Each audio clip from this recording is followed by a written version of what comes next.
Hey folks, Lenny Lawson here, the car guru. I had to go to the ophthalmologist this morning. And it's my annual checkup to make sure and see how my cataracts are doing. And they're pretty much staying put, so there's no reason to have any surgery done, which is fine with me, because the idea of lasers being shot into my eyeballs does not make me feel warm and fuzzy. But I was sitting there talking to my ophthalmologist about my car guru. And she said, "What's that?" And I said, "Well, that's my podcast." "You have a podcast?" You remember what Jesus said, "A prophet is not accepted in his own hometown." Well, not saying that I'm a prophet, but I am a car guru. And I am respected in my hometown. I mean, we've only been a new car dealer in this small East Tennessee town since 1971, when my dad bought a little underperforming Chevy dealership. And we were pretty much standalone Chevrolet until he started, I guess, getting interested in a Japanese brand. We had a guy show up one day in a little yellow car, and it was a bite-sized car. It was actually a Honda. And he was trying to go around to different dealers, especially in our market, trying to find somebody who wanted to be a Honda dealer. And back then, when you thought Honda, you thought motorcycles, not cars. And so that was my dad's thought process. And he said, "No, I don't think I want to sell Honda cars." That turned out to be a big mistake. A couple of years later, he decided, well, we didn't get Honda. Let's try to get Fiat. I know. I don't know what he was thinking either. I think it was my brother's influence. My brother is at that point, he was in medical school. Or no, he was in college, headed to medical school. And he really liked the Fiat 124 Spider and thought that was a cool car and thought they handled really well. And they're made in Italy, so he's a big Ferrari fan and all that. So we pursued the Fiat franchise. Thank goodness we didn't get it. And so one day I was at UT, University of Tennessee, sitting on my bed at the fraternity house, and I was looking at a Sports Illustrated. And I opened it up, and I was just going through it, and finally found an advertisement for Mazda. Well, I mean, I'd heard of Mazda. I knew they made cars with rotary engines, and also knew that they really sucked gas, and probably sucked as well. But they really didn't. They were really cool cars, very well made, and they were coming out with this new car that was a piston engine car called the Mazda GLC. And so I called my dad. I said, "Dad, maybe we ought to look at Mazda," because we had just lost Fiat. And so anyway, we pursued it. I think within 6 months, several truckloads. We got 30 Mazda GLCs in at once. I think we got a Mazda RX-4, an RX-4 wagon, an RX-3. Those were 3 rotary engine vehicles, and I think it was a rotary engine truck. So that was our first shipment of Mazdas. So we had Mazda from 1977 until 2010, when I gave it up to get the Nissan franchise. But I'll get into that in just a minute. I'm trying to stay chronologically correct here. So the Chrysler Dodge Plymouth dealership in our small town came up for sale. So we thought that would be a great decision to have that.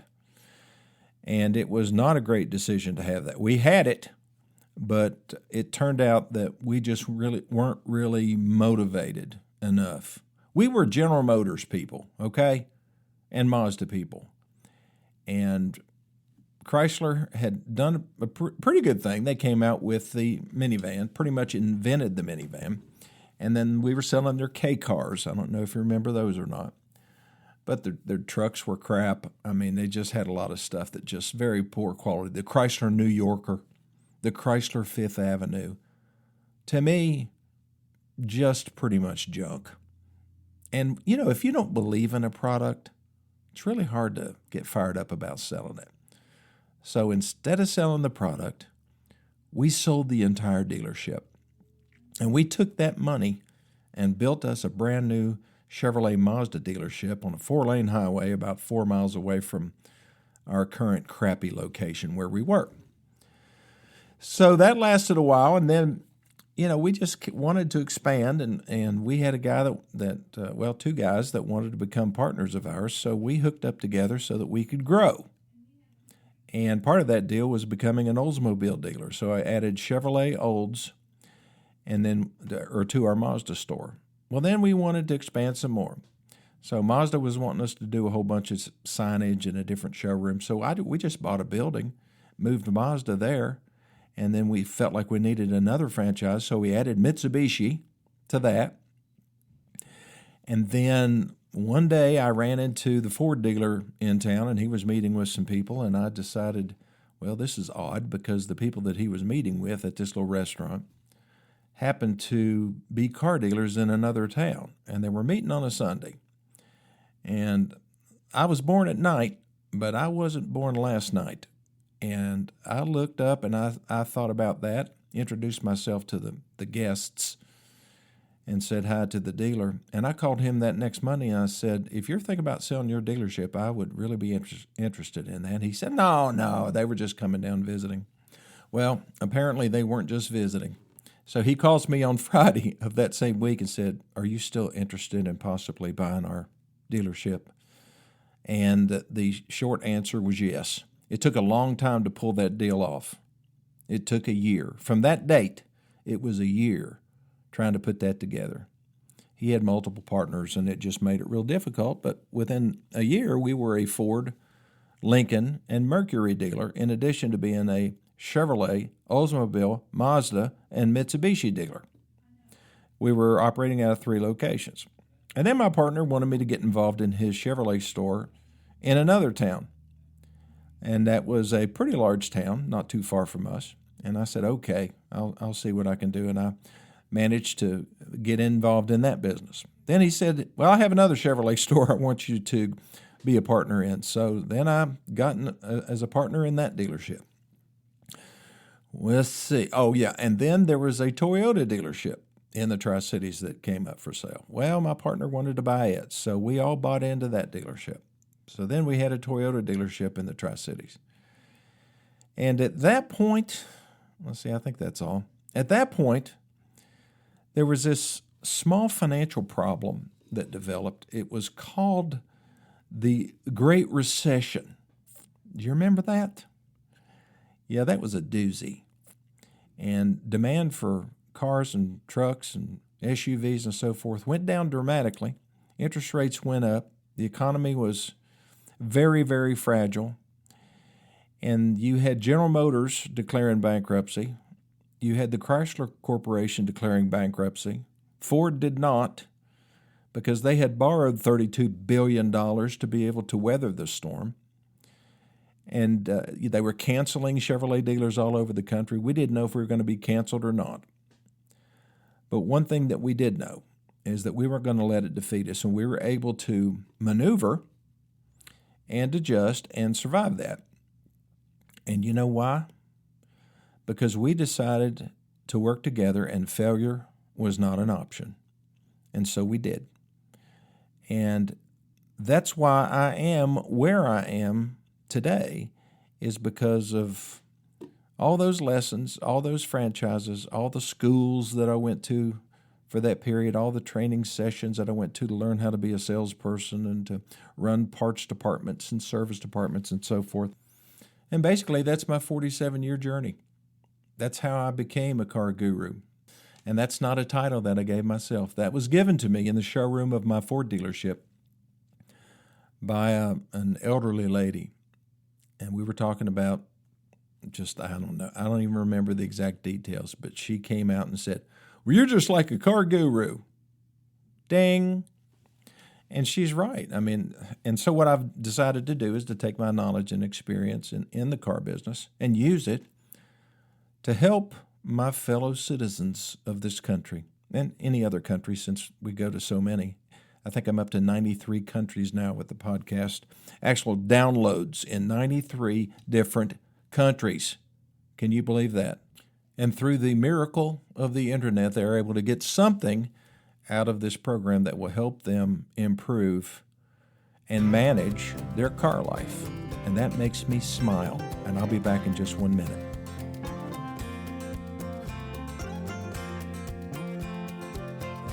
Okay, I have returned.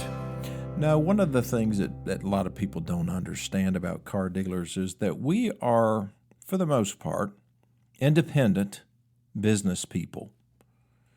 Or it could be a large, I guess, a corporate entity that owns a bunch of different dealerships, just like AutoNation. You know, they're traded on the New York Stock Exchange, or Sonic Automotive. And then you have privately held groups that, you know, I know one particular that I bought a Nissan franchise from. He was he had Chrysler, Dodge, Jeep, and Ram, and Nissan here in our hometown. And I just got wind that he wanted to sell his whole operation. So I called him and I said, I understand that you're wanting to sell, but what I'd be interested in buying is just your Nissan franchise. And he said, nope, Lawson. He never called me Lenny ever.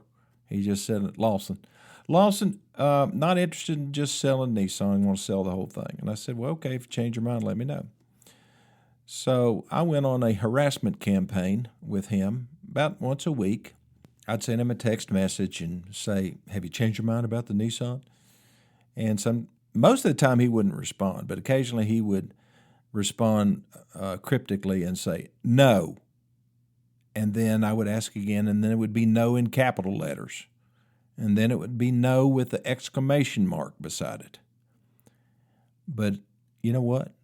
I kept asking. And one day it was, okay.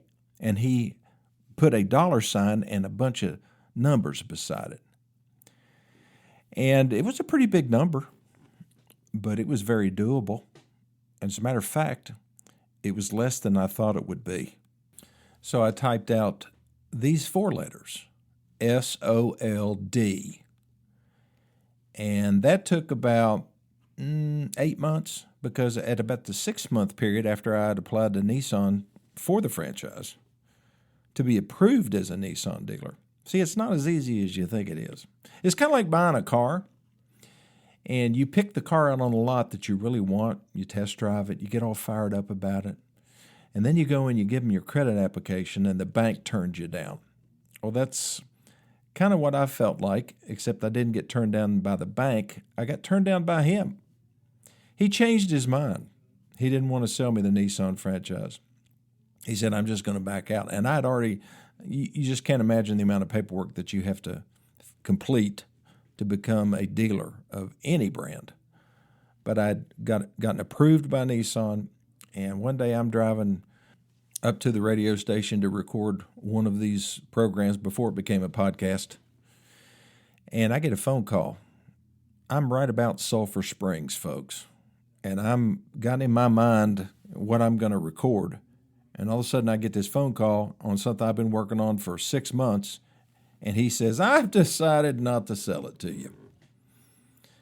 And I said, well, we have a contract, a buy-sell contract. He said, yeah, just go ahead and sue me if you want to, but I'm not going to do it.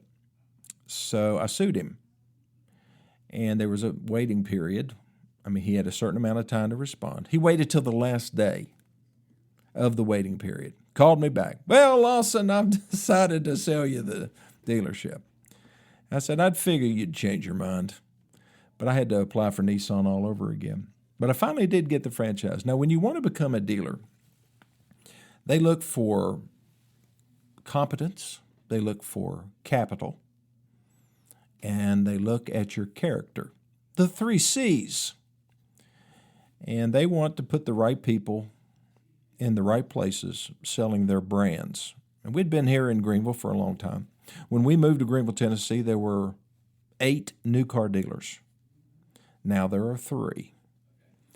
Of course, a lot of the brands have just gone away. Oldsmobile. There was a standalone Oldsmobile dealer. A standalone Plymouth dealer, if you can imagine that. Let's see, I can't remember who else went out of business, but there were 8 of them, and now there's 3. The industry has been consolidated. But if you want to become a dealer, you still have to apply for it, because an automotive franchise is free. It doesn't cost anything. It's not like deciding to become a franchisee of, a Jersey John's or whatever the deli place is, whatever. Any type of franchise is typically going to have a franchise fee that you have to pay. That's not the case with a car dealership. But you have to capitalize your business. You have to provide them with a facility that meets their standard. You got to buy all your tools and equipment. I mean, it's a major, major deal to be able to get one. And then there's no guarantee that you'll be able to keep it. Because if you don't, over a long period of time, if you don't meet their sales standards, they call it market effectiveness. If you violate their policies in one way or another, commit warranty fraud, they don't like that at all. No, they can take your franchise from you, and then you're stuck with your facility and a bunch of people that don't have anything to sell. Now, that has not happened to me, but it has happened to a bunch of dealers. Well, I say a bunch. Probably 4 or 5 that I know of in East Tennessee, from Knoxville up, that have lost their franchises because they committed some type of a fraud. One dealer in particular that I remember in Moorestown, Tennessee, that was selling cars to people, taking folks' trade-ins, and he was not paying off the floor plan, the money that he owed on the cars that he was selling, but he also wasn't paying off the customer's trade-in if they had a payoff balance on it. So that's a really bad deal. It's one of the things you have to make sure of when you trade in a car that has a payoff balance. You got to make sure that it gets paid off. If you get another statement from Ford Credit or whoever, that you are delinquent on your payment, something is wrong. The dealership has not paid off your trade-in, and it doesn't do any good to call Ford Credit. You need to call the Ford dealer that didn't pay off your car. Now, one other thing, these used car dealers that you see all over the place, you see big box used car dealers like CarMax.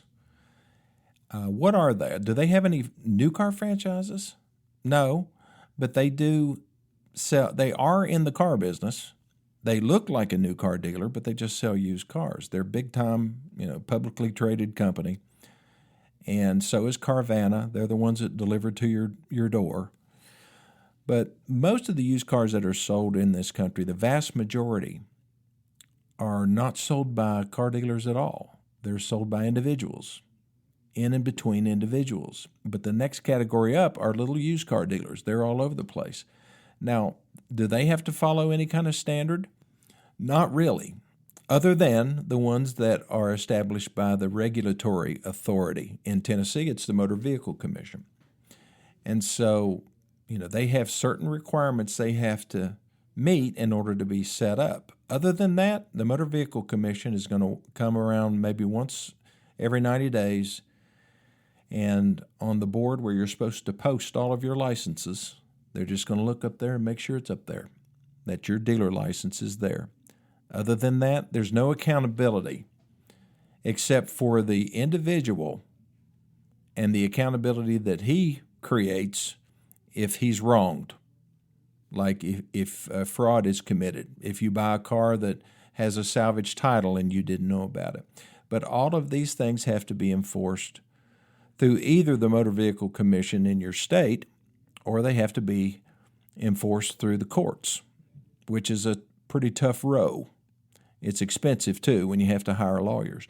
If you buy a used car from a new car dealer, there's more protection there because you can always complain to the manufacturer, and car dealers do not like it when their consumers complain to the manufacturer because it gets right back to them really quickly. It's a pretty speedy feedback loop. And then you also have social media, the things that you can do and say about some dealer on social media, and it can really impact them.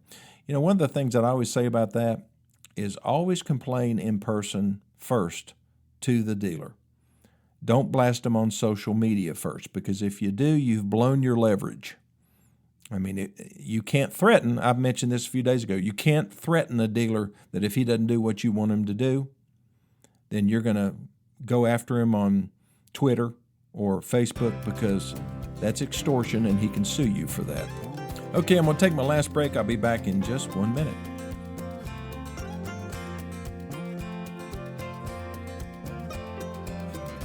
Okay, thanks for listening to this edition of My Car Guru.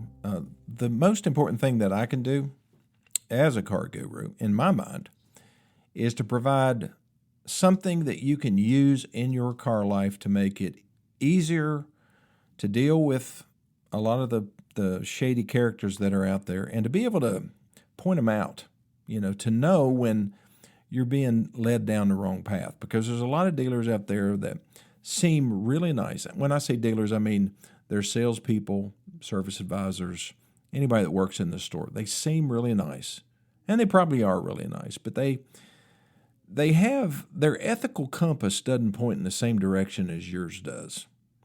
And their motives are to make money first, not to take care of the customer first. I've always thought that if you take care of the customer first and you make them happy, then the money will come.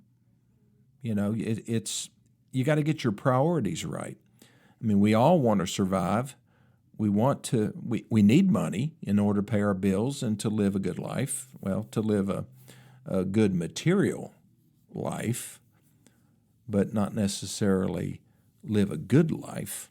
There's too many people don't think about that and the kind of things that they need to do in order to honor their fellow man, honor their Lord, do what needs to be done, do as they would have done to them, right? The golden rule.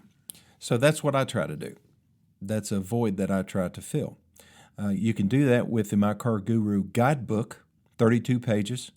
I just had a lady this morning. She called into the dealership, 423-639-5151, said, I need a copy of the Guru guidebook. So my operator writes down your name and the address, and then I print it out and I mail it to you. Now, if you want a PDF version, just send me your email address to my cell phone, 423-552-2020, and you'll have it in a hurry. So it doesn't take a genius to be able to do this. A lot of people think it does. They think you have to be a negotiating expert to be able to get a good deal on a car. You do not. Not if you use my system. If you follow the 4 targets and you achieve them, you will always get a good deal on a vehicle. Are 2 people going to get the same deal? Only if they walk in the same time and buy the car at the exact same moment. Otherwise, you're on your own. But it doesn't hurt to go in with some pretty good operating instructions. That's what the My Car Guru guidebook does for you. Or you can just send me a text message. If you've got a specific question about something that's really giving you a hard time with your vehicle, a mechanical problem, or some type of a situation with a family vehicle, you don't know how to sell it. A lot of people leave vehicles to their family members, and the family members don't want them. They just want the money.